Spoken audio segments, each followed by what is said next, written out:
les voy a pedir que por favor me acompañen a la primera carta que escribe el apóstol Pedro a los judíos en la dispersión. Vamos a hablar de esto, un concepto pues que yo creo que ya conocemos, pero hablamos de que somos renacidos por la esperanza de Jesús.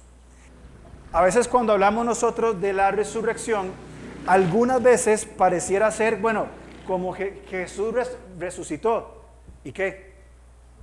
O sea, Jesús resucitó, celebramos, cantamos, desayunamos, ¿y qué? O sea, ¿qué pasa? ¿Qué afectación tiene para nosotros hoy en nuestros días de que Jesús haya resucitado? Porque algunas veces, hermanos, sucede que en momentos en que deberían ser importantes, como Navidad o como Semana Santa, bien, son simplemente un día más. Entonces, viene Navidad y hablamos, sí, Cristo nació y celebramos y tenemos música y comemos y celebramos, ¿y qué? O sea, ¿y qué pasa con nosotros? ¿Cómo fue la celebración, por ejemplo, de esta última Navidad para nosotros? ¿Fueron días libres, días de tamales, días de cultos especiales y ya? ¿O tuvo alguna implicancia en nuestra vida? ¿Qué pasa con Semana Santa? ¿Cómo celebramos nosotros Semana Santa? Yo me fui para Atenas el lunes, volví el jueves, comimos, descansamos. ¿Y qué? ¿Y qué implica que hoy decidamos venir a la iglesia, reunirnos, cantar con excelente música, tener un desayuno? ¿Y qué? O sea, ¿y qué pasa con nosotros desde esta perspectiva? O sea, ¿cuál es nuestra afectación? Por ejemplo, en el tiempo de Navidad, ¿qué hay diferente de nosotros en la Navidad y qué hay de diferente con el resto del mundo? Compramos regalos, comemos tamales, en Semana Santa tomamos días libres, descansamos, los que les gusta el chiverro comen chiverro, a mí no me gusta, ¿y qué? Pero ¿qué pasa con esto? ¿Qué afectación tiene para nosotros? ¿Hubo diferencia en esta Navidad pasada? ¿Hubo diferencia para nosotros en este tiempo de resurrección? Hoy domingo de resurrección, ¿es un día diferente o no? Ahora, yo creo que es que no hemos entendido el valor de la encarnación, el nacimiento y de la muerte y la resurrección de Jesús. Yo creo que aún nos falta profundizar y ahondar en estos conceptos de ¿qué? De lo que tiene que ver con la muerte y resurrección de Jesús, bien, todo lo que esto ha implicado, pero también con la encarnación y el nacimiento.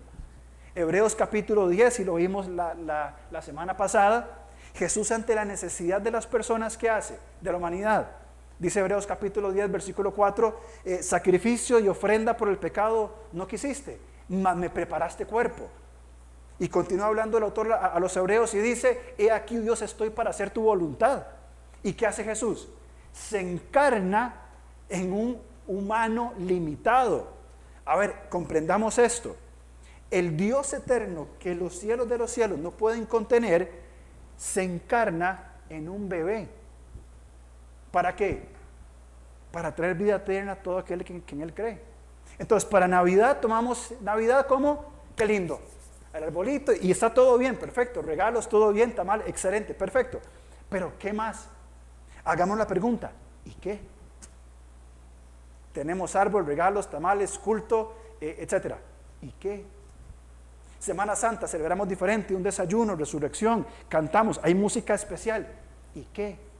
¿Cuál es la implicación? Bueno, probablemente para nosotros no hemos aún ahondado lo suficiente, profundizado lo suficiente para que realmente esto cobre un sentido mayor. Hablemos de una verdad. Bien, la verdad es que la resurrección de Jesús impacta nuestro presente y nuestro futuro para una vida con propósito.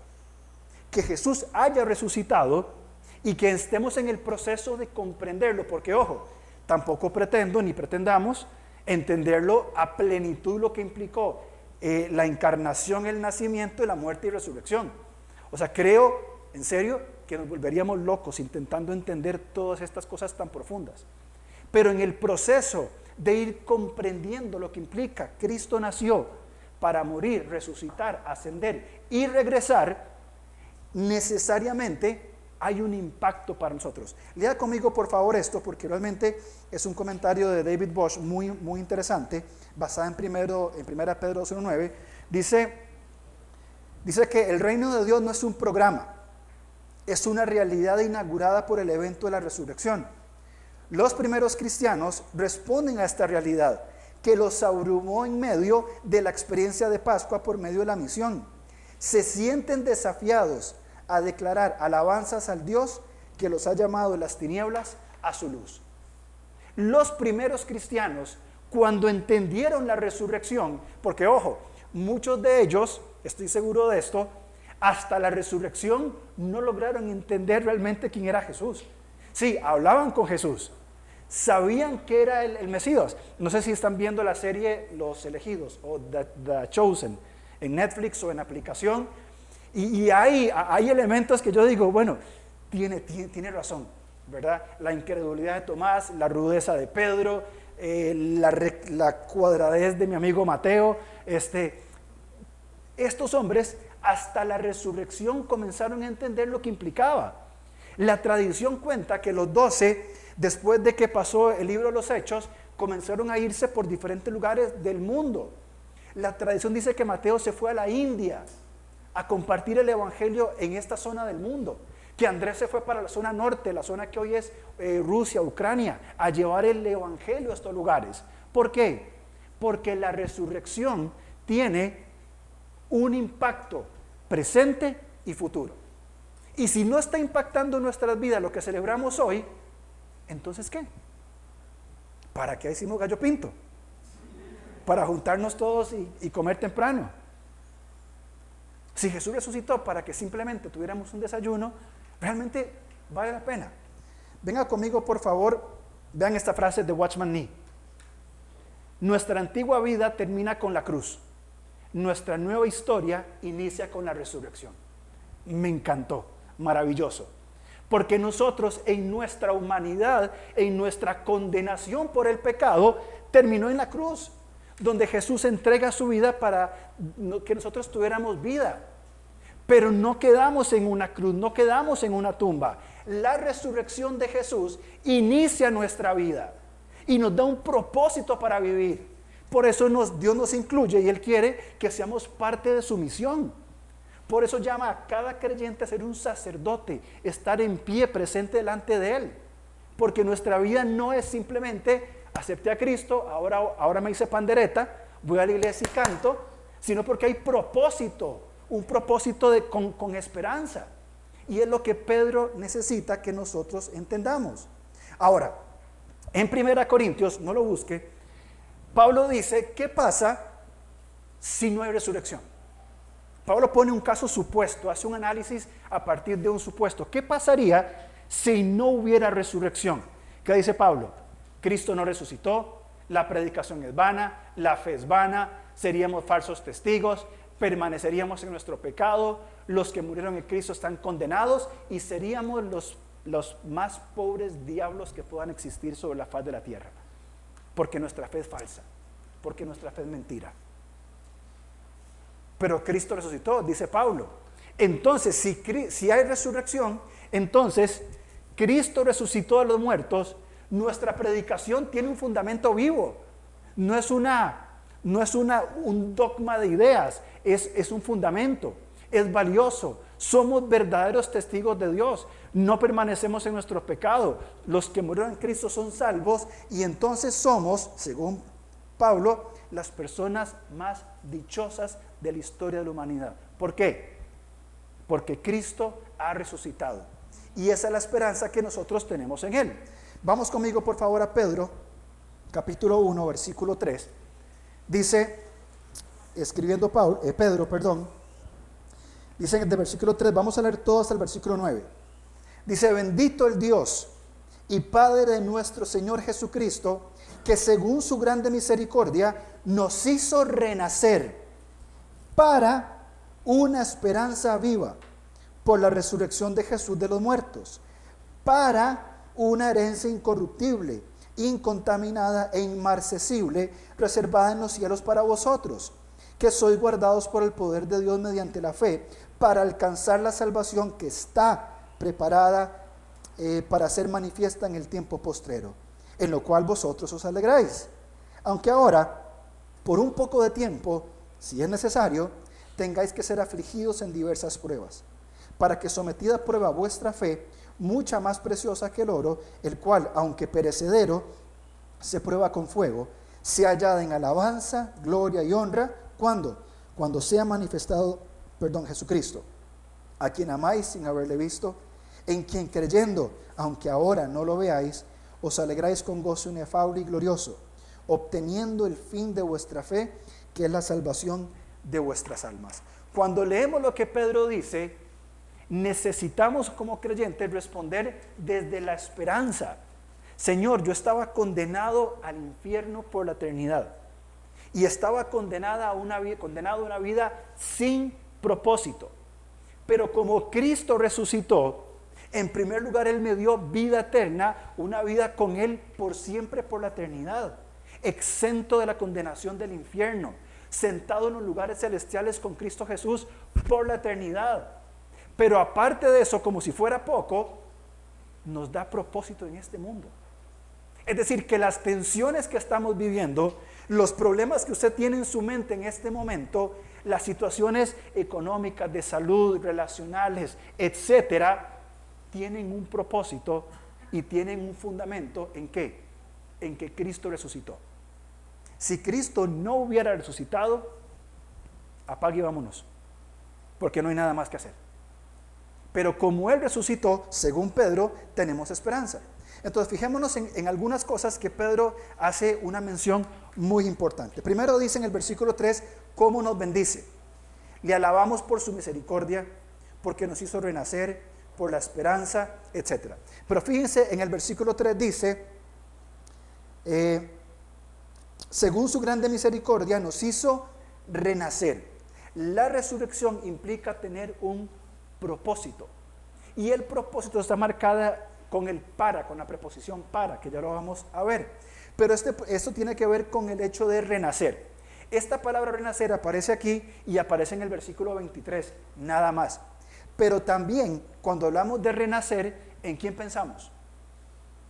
Tienes que nacer de nuevo. ¿En quién pensamos?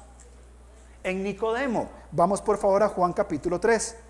Porque este Nicodemo es un personaje, a lo que puedo entender, en mi limitada comprensión, fue una persona que conoció a Jesús y que llegó a poner su fe en Él.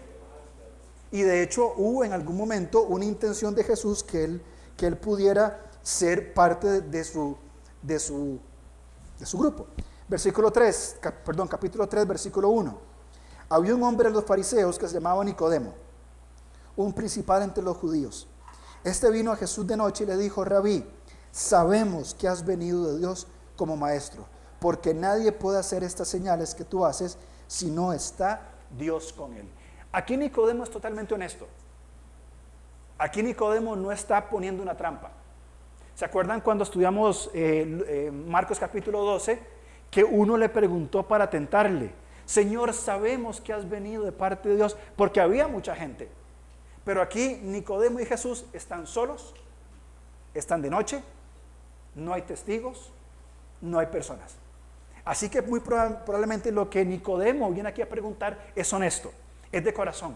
Nicodemo era un maestro, parte del Sanedrín, un principal entre los judíos, un hombre respetable. Y él le dice: Señor, nosotros sabemos que has venido de Dios como maestro. ¿Por qué? Porque nadie puede hacer estas señales que tú haces si no está Dios con él. Pregunta: ¿le hizo algún cuestionamiento Nicodemo a Jesús? ¿Le preguntó algo? ¿Hubo una pregunta? ¿Hubo alguna queja? Jesús directamente lo confronta con su necesidad. Versículo 3.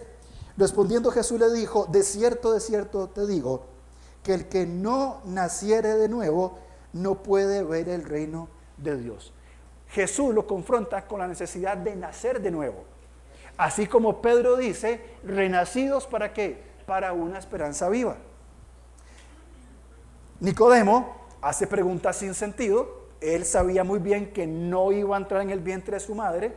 Él sabía muy bien, él está preguntando simplemente para profundizar en la pregunta. Y Jesús le dice en el versículo 5: de cierto te digo, que el que no naciere de agua y del Espíritu, no puede entrar en el reino de Dios. Lo que es nacido de la carne, carne es, y lo que es nacido del Espíritu, Espíritu es.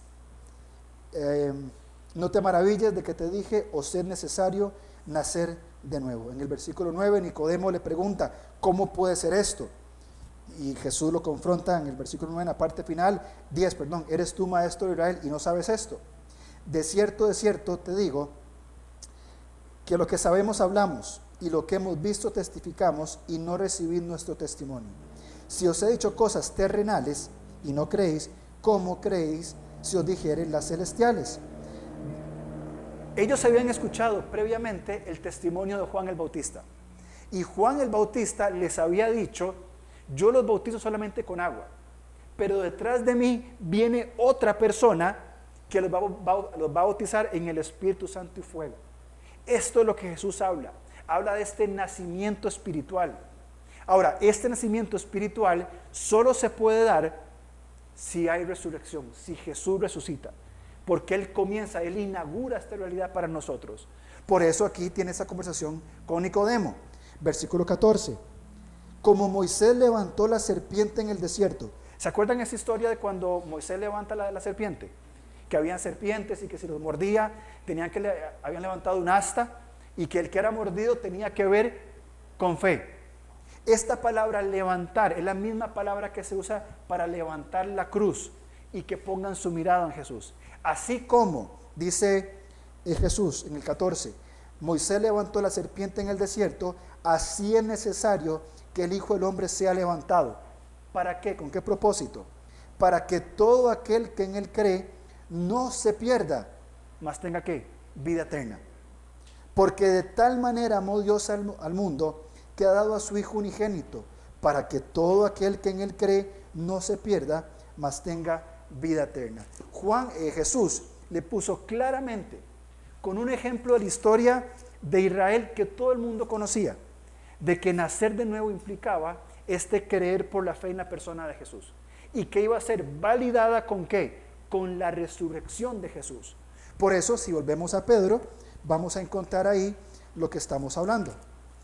Dice el versículo 3, lo volvemos a leer, renacidos para una esperanza viva, por la resurrección de Jesucristo de los muertos, para una herencia. Esta herencia, entonces, ¿qué hablamos? Esta herencia no se pudre, no se contamina y no se marchita, que es la seguridad que tenemos en Él. Entonces, cuando Pedro habla de lo que implica el ¿y qué? Bueno, Jesús resucitó, ¿y qué? Bueno, ¿y qué? Versículo 3, resucitó para una esperanza viva. Cuando hablamos de esperanza, estamos hablando de esperar con seguridad algo. Bien, por ejemplo, usted tiene esperanza en el almuerzo, ¿o no? Usted espera con seguridad que en algún momento, en un par de horas, va a tener su almuerzo. Va a estar ahí su plato de comida, sea lo que sea. Usted está aquí esperando y tranquilo porque en cierta hora usted va a comer. Es algo que se espera seguro. Con la misma seguridad de que saliendo de aquí vamos a ir a almorzar, con la misma seguridad es que esperamos que Cristo regrese por nosotros. Y que la consumación, o que la salvación, sea consumada. Es decir, yo estoy seguro que pronto, en algún momento, o yo muero y estoy con el Señor, o Él regresa y estoy para siempre con Él. No importa la forma en cómo lleguemos, no importa si morimos antes de lo planeado, no importa si el Señor regresa por nosotros antes, no interesa. La seguridad que es que yo tengo una esperanza de que Él va a regresar y voy a estar por siempre con Él. ¿Por qué? Porque Jesús resucitó. Porque en Él tenemos una esperanza que es viva. Y esta esperanza viva también nos implica en un plan, en una herencia eterna. Es decir, el Señor no solamente nos salvó, no solamente nos da esperanza, sino que nos hace herederos de quién es Él y lo que Él está haciendo en nuestra vida. Por eso es que nosotros podemos descansar en esta herencia. Ahora, versículo 4, la herencia que hablamos, bien, es una herencia, como dijimos, que no se pudre, dice el versículo, incorruptible, incontaminada e inmarcesible. Es decir, no se pudre, no se contamina y no se marchita. Estas nos proveen de seguridad. Es decir, saber que Jesús va a regresar o que vamos a estar con Él, nos da seguridad presente. Y más allá de las circunstancias, las tensiones, las situaciones que tengamos en la vida, estamos seguros de que vamos a estar con Él porque ya nos heredó, ya nos dio la vida eterna, ya nos dio la esperanza. Esta esperanza debería traernos gozo, porque no estamos a la libre. Pablo, cuando escribe a los Corintios, él les dice, no se entristezcan como los otros que no tienen que no tienen esperanza. O sea, tener la esperanza en medio de tensiones de la vida debería generar gozo, porque sí, estoy sufriendo, la pasamos mal, tenemos circunstancias muy difíciles, luchamos con el pecado día con día, hay problemas circunstanciales, totalmente de acuerdo, a veces sentimos que se nos va de la mano, y ni hablar de las pequeñas cosas que día con día nos van mellando en la cabeza. Esto procesado sin el Señor es frustración. Pero cuando aprendemos a descansar en Él y a descansar en la esperanza viva que tenemos, en ser parte de su herencia, esto nos trae gozo. Ahora, Pedro también habla de las pruebas. Versículo 6, la segunda parte. Dice, aunque por un poco de tiempo. ¿Cuánto es un poco de tiempo? ¿Cuánto es un poco de tiempo? Llevamos 2000 años, pero habla de nuestra vida. ¿Cuánto podemos vivir? Don Guillermo casi va a cumplir 98 años. Ninguno de nosotros le llega y probablemente le lleguemos tampoco. 98 años es un poco de tiempo, comparado con una eternidad libre de todo sufrimiento y toda redención. 98 años, 100 años, ¿qué es eso? Comparado con la eternidad.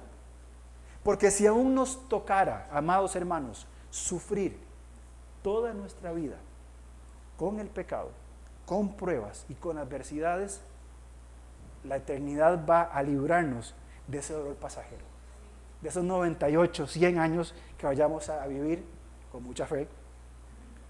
Pero comparado con una eternidad, ¿qué es eso? Nada. Por eso Pedro dice, si es necesario, por un poco de tiempo, toda su vida terrenal, es necesario que tengan que ser afligidos por diversas pruebas, para que sometida a prueba vuestra fe, que es más preciosa que el oro, aunque perecedero, sea hallada en alabanza, gloria y honra. Es decir, que los sufrimientos de esta vida, los padecimientos, la lucha con el pecado, no es en vano, porque no solamente es un efímero y mínimo pedazo de tiempo, de historia en una eternidad incontable, sino que el sufrimiento que tenemos trae propósito, fortalece nuestra fe, y fortalecida nuestra fe somos capacitados para atravesar esas circunstancias por la resurrección de Jesús, y al final, después de pasar la prueba, golpeados, sucios y aún cansados, podemos levantar nuestro rostro y decir, Señor, gracias por lo que haces en mi vida. Porque esta fe, dice aquí el pasaje, es una fe, sea hallada en alabanza, gloria y honra. ¿Cuándo? Cuando el día que estemos delante de Él. Más adelante Juan nos va a recordar, en primera de Juan, capítulo 2, versículo 28, dice, y ahora hijitos, permaneced en Él, para que cuando se manifieste tengamos confianza, para que en su venida no nos alejemos de Él avergonzados. Si sabéis que Él es justo, sabed también que todo el que hace justicia es nacido de Él.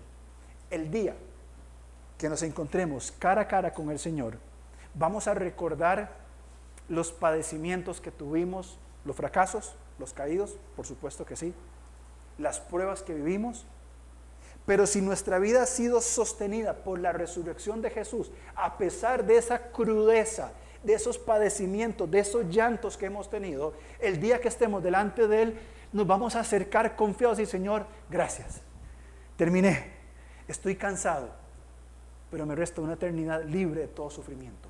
No genera esa esperanza. No responde ese ¿y qué? De la resurrección. Porque como creyentes podemos afrontar la vida de dos maneras. O podemos decir, la resurrección, sí, Semana Santa, Navidad, sí, todo bien, pero yo no puedo, yo no quiero, yo no he ido a través de esto. O podemos decir, según Juan, para que en su venida no nos alejemos de él avergonzados. Si sabéis que él es justo, sabed también que todo el que hace justicia es nacido de él. Por este nacimiento en él es que podemos confrontar estos padecimientos en el Señor y seguir avanzando. Y un día, entonces, definitivamente, encontrarnos cara a cara con él. Termino con dos ideas. Primero, Pedro nos presenta un cuadro maravilloso del poder de la resurrección de Jesús, de lo que no solamente prueba la efectividad y la eficacia de su obra, sino que reafirma todo lo dicho por él. Además, provee al creyente esperanza y herencia. Todo lo que Pedro nos presenta es el cuadro de Jesús donde dice, Jesús resucitó, todo lo que dije es cierto. Todo lo que dije es verdad. Todo es validado en mi resurrección. Por eso se levantó y estuvo con los discípulos 40 días. ¿Y qué hizo durante 40 días? Hablar sobre el reino de Dios. Porque como leímos anteriormente, no es simplemente una parte más, sino que es la manifestación de Dios entrando en la historia de la humanidad para que nosotros tengamos vida abundante en Él. Entonces, hermanos, ¿cómo vamos a celebrar nosotros hoy? ¿Va a ser un día más? ¿Va a regresar la pregunta a nuestra mente decir, ¿y qué? Hoy es domingo de resurrección. ¿Y qué? ¿Y qué? Estaba muy bonito el culto y todo lo demás, pero ¿y qué? ¿Y qué me afecta a mí? ¿O vamos a celebrar a partir de hoy sabiendo que hemos recibido esa esperanza, tenemos propósito, tenemos herencia, tenemos vida eterna y que Cristo va a volver pronto? ¿Cómo entonces la vamos a celebrar? ¿Cuál va a ser el distintivo de hoy? Y cuando llegue mañana es feriado, y el martes al trabajo otra vez, y a la rutina, y a la cotidianidad, y a los mismos problemas, ¿cómo lo vamos a enfrentar? ¿Y qué? ¿Y qué fue Semana Santa? ¿Y qué? O vamos a colocarnos en nuestro lugar de decir, tengo una esperanza, tengo una herencia y tengo un propósito.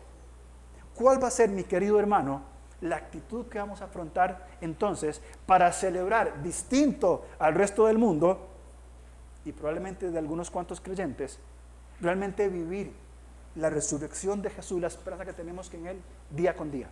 ¿Cómo lo vamos a hacer?